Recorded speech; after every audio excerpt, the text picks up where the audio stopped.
नमस्कार, मैं हूं दीपक सिंह और आपका स्वागत करता हूं वर्ल्ड नेत्रा के इस नई वीडियो में। इस वीडियो में हम लोग बात करेंगे आज नंबर सिस्टम्स के बारे में, जिसके बेसिक डेफिनेशंस के बारे में आज हम लोग जानेंगे। तो बेसिक डेफिनेशन में जैसे प्राकृत संख्या होती है, जिसको इंग्लिश में नंबर सिस्टम्स बोलते हैं, इसको डिनोट किया जाता है n से।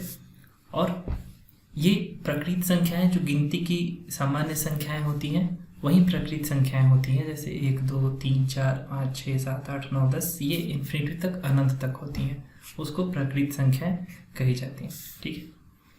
उसके बाद है सम संख्याएं। सम संख्याएं मतलब इवन नंबर्स। इवन नंबर्स को यूजुअली ई से डिनोट करते हैं। ठीक है।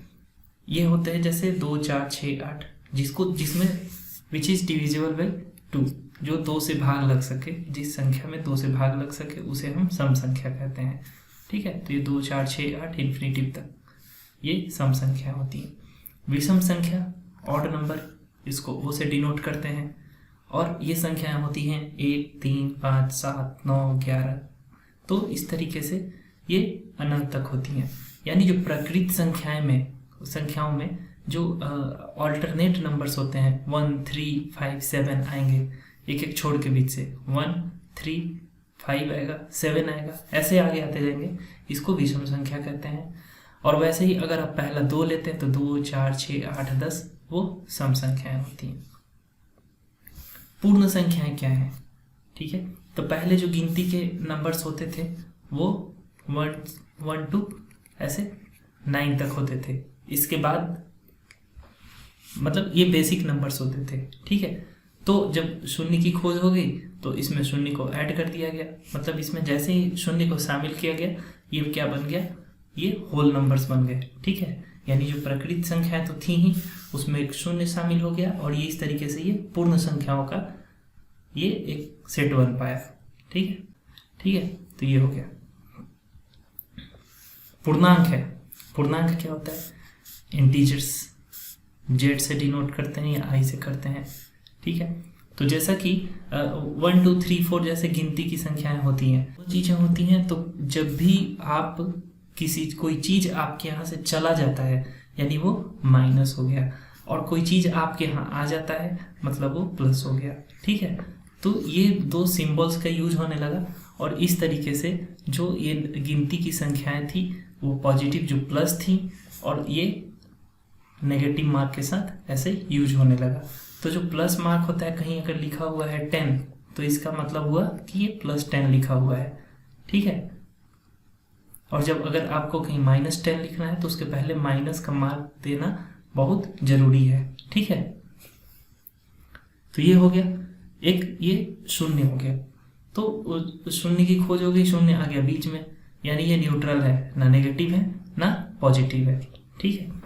तो जैसे कोई भी चीज होती है, ये मान लीजिए कि ये पृथ्वी का सतह है, ये पृथ्वी की सतह है, इसके ऊपर एक पेड़ है। ठीक है। ये पेड़ हो गया, इसके नीचे जड़ें होंगी इसकी। ठीक है। तो इस पृथ्वी के वैसे देखें तो इस पेड़ के कितने पोर्शन हुए? एक वो पोर्शन जो पृथ्वी के ऊपर है, और एक पोर्शन जो पृथ्वी के नीचे है।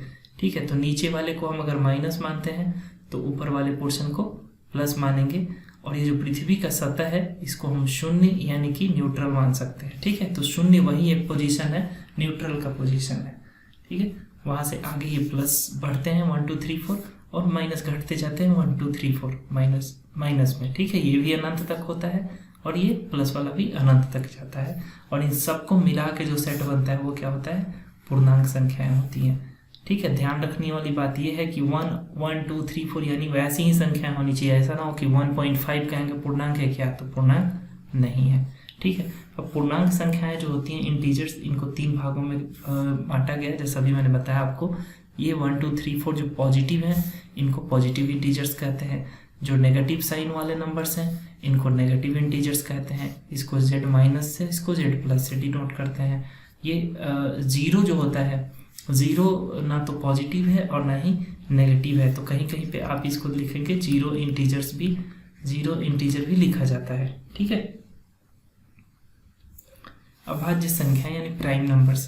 प्राइम नंबर्स वो संख्याएं होती हैं जिसमें या तो उस संख्या में 1 से भाग लगेगा या फिर वो जो संख्या होगी वो खुद से डिवाइड होगी। ठीक है, जैसे यहाँ देखिए 2 है, 2 को किस चीज़ से डिवाइड कर सकते हैं? 1 से या फिर 2 से, और कोई तीसरी संख्या नहीं है जो 2 को डिवाइड कर पाए। ठीक है, वैसे 3 है, वैसे 5 है, 7 है, 11 है। लेकिन आप यहाँ पे अगर बीच में 9 ले लें तो 9 को हम क्या कर सकते हैं? 1 से डिवाइड कर सकते हैं, 3 से डिवाइड कर सकते हैं और 9 से भी डिवाइड कर सकते हैं, है ना। तो 3 से भी डिवाइड कर सकते हैं, इसलिए ये अभाज्य संख्या नहीं है। ठीक है, तो अब इसमें एक क्या चीज़ है कि जो अभाज्य संख्याएं होती हैं इसमें 2 जो है वो सबसे छोटी अभाज्य संख्या है, सबसे छोटी अभाज्य संख्या है। ये भी कहा जाए कि प्रश्न पूछेगा कि सबसे छोटी अभाज्य संख्या क्या है, तो आप उत्तर देंगे 2 है। ठीक है, और ये पूछा जाए कि एक ऐसी अभाज्य संख्या बताइए जो सम हो, यानी सम अभाज्य संख्या कौन सी है, तो वो 2 ही है। 2 ही एकमात्र ऐसी अभाज्य संख्या है जो सम है। ठीक है, बाकी के सारी अभाज्य संख्याएं, मतलब सारे ही प्राइम नंबर्स क्या होते हैं? ऑड नंबर्स होते हैं। बाकी के 2 को छोड़ के बाकी जितने भी प्राइम नंबर्स हैं वो सब ऑड होते हैं, लेकिन सभी ऑड नंबर्स प्राइम नंबर नहीं होते हैं, ये जरूरी नहीं है। जैसा कि अभी एग्जांपल में देखा, अगर ये सभी ऑड नंबर्स जो होते हैं वो प्राइम नंबर्स नहीं होते। अगर ऐसा होता तो 7 के बाद यहाँ 9 जो ऑड नंबर है, लेकिन ये प्राइम नंबर नहीं है। ठीक है, एक एग्जांपल है। तो सह अभाज्य संख्याएं क्या होती हैं? तो कोई 2 नंबर ले लीजिए, जैसे आप ले लीजिए 4 और 9 ले लीजिए। ठीक है, दोनों के फैक्टर्स तो होते हैं, जैसे 2 × 2 हो गया, ये 3 × 3 हो गया। ठीक है, तो फैक्टर्स तो होंगे, लेकिन इन दोनों के बीच में कोई कॉमन फैक्टर नहीं होगा एक्सेप्ट 1। एक को छोड़ के इन दोनों के बीच में बाकी कोई कॉमन फैक्टर नहीं होगा। तो इस तरीके की जो संख्याएं होती हैं उसको क्या कहते हैं? हम प्राइम नंबर्स कहते हैं। जैसे आप ले सकते हैं 9 और 80 भी, ये दोनों क्या है? प्राइम नंबर से। दोनों के बीच में अगर कॉमन नंबर लेंगे तो 1 ही होगा, 1 के अलावा और कुछ नहीं होगा। तो इस तरह की जितनी भी संख्याएं होती हैं वो क्या होती हैं? सह अभाज्य संख्याएं होती हैं, को प्राइम नंबर्स होते हैं। भाज्य संख्या क्या होती है? अब भाज्य संख्या पे आते हैं। भाज्य संख्या वो संख्या होती है जो खुद के और एक के अलावा बाकी नंबर से भी डिवाइड हो। जैसे आप ले लीजिए 25। ठीक है, ये 1 से तो डिवाइडेड है, 25 से भी है। ठीक है, और 5 से भी डिवाइडेड है। ठीक है, अब मान लीजिए 100 ले लीजिए। 100 क्या है? 1 से भी डिवाइडेड है, 100 से भी डिवाइडेड है, 2 से भी है, 5 से भी है, 10 से भी है, 50 से भी है, 25 से भी है। तो इस तरीके से ये क्या है? 1 और 100 यानी 1 और खुद को छोड़ के बाकी बहुत सारे और भी नंबर्स से डिवाइड हो। एटलीस्ट एक भी ऐसा नंबर हो जो इन दोनों के अलावा हो, तो उससे भी डिवाइड है, तो ये डिविजिबल नंबर इसको बोलेंगे।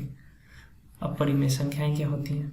रेशनल नंबर क्या होता है? P/Q के फॉर्म में होता है और Q 0 के बराबर नहीं होता। और P और Q को, ये P और Q जो होते हैं वो क्या होते हैं? रियल नंबर्स होते हैं। ठीक है, ये वास्तविक संख्याएं होती हैं। ठीक है, इसकी जगह जैसे आप एग्जांपल ले लीजिए, जैसे P/Q के फॉर्म में लिखना है आपको, तो आप ले लीजिए कि 7/0 अगर ले लेते हैं। ये क्या कह रहा है? Q 0 नहीं होना चाहिए। तो अगर आप नीचे 0 हो गया तो ये हमेशा क्या होता है? अनडिफाइंड हो जाता है। ठीक है, इसका डेफिनेशन नहीं है अभी मैथ्स में, तो ये अनडिफाइंड हो जाता है। इसलिए जो नीचे का डिनोमिनेटर होता है वो कभी भी 0 नहीं होना चाहिए। ठीक है, नहीं तो ये प्राइम नंबर नहीं होगा और ये अनडिफाइंड होगा। ठीक है, तो आप ले लीजिए जैसे 1/3, ये क्या है? परिमेय संख्या है। ठीक है, और ये परिमेय संख्या है।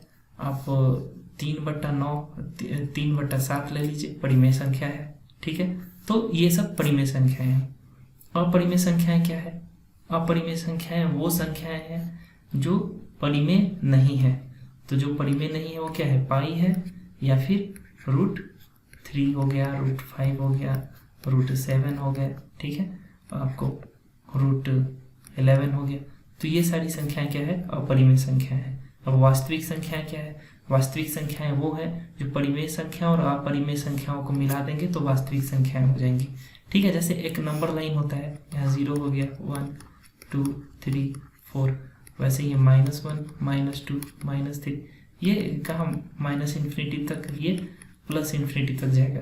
तो ये नंबर लाइन पे आने वाली जितनी भी संख्याएं हैं हम उसको क्या मानते हैं, ये रियल नंबर्स मानते हैं। ठीक है, ये रियल नंबर्स हैं, चाहे ये 0.5 हो वो भी रियल नंबर है। ठीक है। मिश्रित संख्याएं क्या होती है, मिश्रित संख्याएं हमेशा a + ib के फॉर्म में होती हैं। ठीक है, जहाँ a और b क्या होती हैं, ये रियल नंबर्स होते हैं। ठीक है, ये रियल नंबर्स होते हैं। ये क्या कर रहा है, एडिटिव आइडेंटिटी क्या होता है, योगात्मक तत्समक क्या होता है। ठीक है, तो योगात्मक तत्समक ये है कि जैसे आप कोई एक संख्या ले लीजिए, आप मान लीजिए कि a या x ले लीजिए। ठीक है, x आपने ले लिया, x में आपने 0 ऐड किया, क्या आया, x आया। ठीक है, तो शून्य जो है, शून्य एक ऐसा आइडेंटिटी है जो आप x में ऐड कर रहे हैं तो रिजल्ट क्या आ रहा है, वही आ रहा है, x ही आ रहा है। ठीक है, इसमें कुछ भी रिजल्ट में फर्क नहीं आ रहा है। तो ये एडिटिव आइडेंटिटी क्या हो जाएगा, x का एडिटिव आइडेंटिटी क्या हो गया, 0 हो गया, यानी 0 हो गया। ठीक है, वैसे ही एडिटिव इनवर्स क्या है, तो जैसे x है, इसमें आपने एक ऐसी संख्या जोड़नी है जो इसका जोड़ क्या आ जाए, 0 आ जाए। ठीक है, तो ये क्या हो गया, x और -x को अगर जोड़ेंगे तो क्या आ जाएगा, x - x 0 आ जाएगा। तो ये x और -x एक दूसरे के एडिटिव इनवर्स यानी योगात्मक प्रतिलोम है। ठीक है, गुणात्मक तत्समक क्या है, मल्टीप्लिकेटिव आइडेंटिटी क्या होता है, तो जैसे a में आपने 1 मल्टीप्लाई किया। ठीक है, तो क्या आएगा, a आएगा, रिजल्ट वही आ रहा है सेम। ठीक है, तो 1 जो है वो क्या हो गया, मल्टीप्लिकेटिव आइडेंटिटी हो गया a का। वैसे ही मल्टीप्लिकेटिव इनवर्स क्या होगा, तो a × b = 1 हो जाए। ठीक है, तो क्या हो जाएगा, a और b को एक दूसरे का मल्टीप्लिकेटिव इनवर्स कहेंगे, यानी a और b का जो वैल्यू है वो इस तरीके से होगा, a और b का वैल्यू है वो इस तरीके से होगा कि इसको मल्टीप्लाई करने पर 1 आ जाए। जैसे आप ले लीजिए 5, तो इसमें क्या मल्टीप्लाई करेंगे, 1 × 5, तो इसका इन्वर्स हुआ ना, 5 का इन्वर्स 1/5 या 1/5 का इन्वर्स 5। ठीक है, तो ये कट के क्या आ जाएगा, 1 आ जाएगा। ठीक है, तो इस तरीके से मल्टीप्लिकेटिव इन्वर्स बनता है। तो हम मुझे ईमेल कीजिए theworldnetra@gmail.com पे, जहां आप फ्री ऑनलाइन क्लासेस आपको दी जाएंगी। साथ में वीडियो को लाइक कीजिए, शेयर कीजिए, सब्सक्राइब कीजिए चैनल को। ठीक है, इसको ग्रो करने में मदद कीजिए, क्योंकि ये बिल्कुल ही ज़रूरतमंद लोगों के लिए है और ये फ्री ऑनलाइन क्लासेस भी यहाँ पे अवेलेबल है। ठीक है, थैंक्स फॉर वॉचिंग, जय हिंद।